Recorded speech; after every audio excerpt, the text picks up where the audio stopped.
Welcome to the channel. Governor Ron DeSantis isn't afraid of a fight, especially when it comes to protecting the interests of hardworking Americans. Recently, a reporter challenged him on the importance of immigrants to industries like hospitality and tourism. Welcoming those don't work that way. And with immigration, immigrants make up a major source of the workforce for industries like hospitality and tourism. Well, excuse me though. You said immigrants make up. Yes, we have legal immigrants in Florida. So you can't conflate illegal immigrants with people who are here legally. Now, I've also said we've got some big problems with some of the legal immigration programs that we have. I mean, we've seen this H-1B program, how companies will bring in H-1B, the Americans train the H-1B, and then they fire the Americans and hire the H-1B. How would that even remotely be acceptable? You have chain migration, which is not merit-based and is bringing in more distant relatives. Not what you want. So there's a whole host of issues there that need major reform. But from an immigration enforcement perspective, I mean, if somebody is here on like an H-2A visa, they are working in the state of Florida legally. And when we did E-Verify, people would say, we had E-Verify an act, they'd say, hey, there's a busload of farm workers. I saw them on I-4. And people assume they're illegal. And then FDLE looks, they all had the H-2A visas. And so there's no enforcement if somebody is here on valid reasons. Now, it doesn't prevent us or Congress and people like me from just using my platform to say, hey, you may need to look at how we're doing legal immigration in this country, because it's not America first the way it's going. But we do have, I think we probably have the highest foreign-born population in the country of any state. Certainly we're in the top 5 for sure. And yet, I would point out, I came in, we did sanctuary city ban. People say, oh, you can't do that. You know, we have, it was the people, the first generation, they wanted the sanctuary city ban. When we did the legal transports to things like Martha's Vineyard, people said, oh, the Venezuelans in Miami aren't going to like that, because I guess a lot of the people that got transported to Venezuela. I go down there, these guys are high-fiving me because they think Maduro's sending undesirables to the country. So this whole idea that somehow people that are first generation do not want to see immigration enforcement, that is totally not the case. And just look at the election results in Miami-Dade County. We were, 8 years? Crystal clear, legal immigration is not the problem. In fact, he believes it's essential to our nation's growth and prosperity. What I won't tolerate is illegal immigration. It undermines the rule of law and burdens taxpayers. There's a strain on social services, an increase in crime, and the suppression of wages as direct consequences. DeSantis believes that America should be a welcoming nation, but he also believes that our immigration system should be based on merit, not law-breaking. We want immigrants who can contribute to our economy, embrace our values, and strengthen our communities. The message is simple.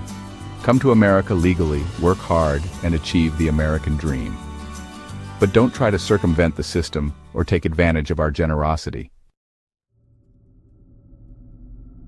The H-1B visa program was designed to attract highly skilled foreign workers to fill critical positions in the United States. However, DeSantis argues that it has been hijacked by corporations to replace American workers with cheaper foreign labor. There are cases where qualified American workers have been laid off, only to be replaced by H-1B visa holders.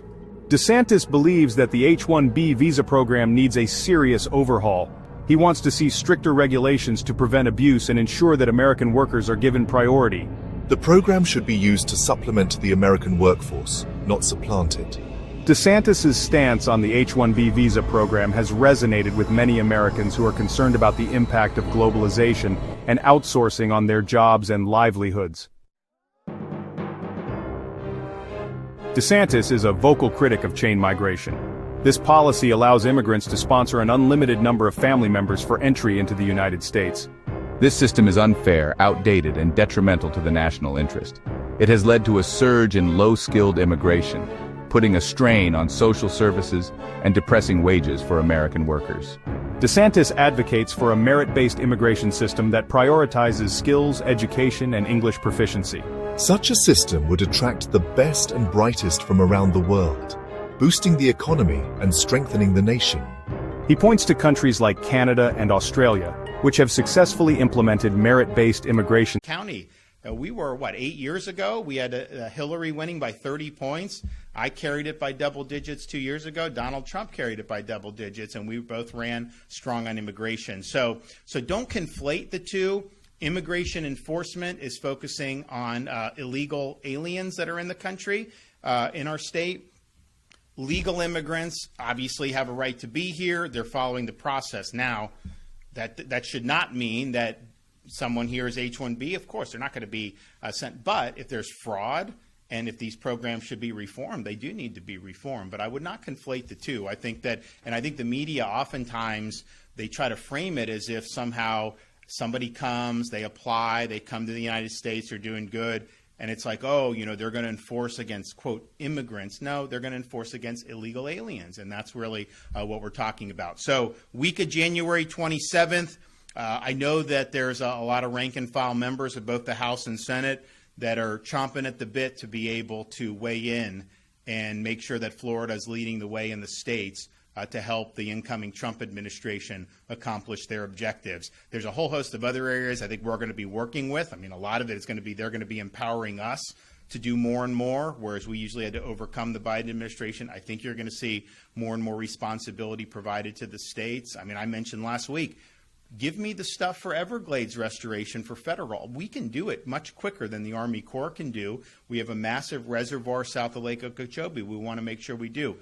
Block grant the money. Give us the authority. We'll get it done. Higher education. Make sure we overhaul accreditation. The Department of Education federally has got to approve that. We're ready to go on that. We know there needs to be. So there's going to be a lot of things that they're going to be empowering us to do, but this is one key example we can help facilitate a key objective, not only for the incoming administration, but for our country. We got to get this issue right. We've been talking about it for decades and decades. Now's the time. President Trump has a mandate. State of Florida is going to be there working every step of the way. Thank you.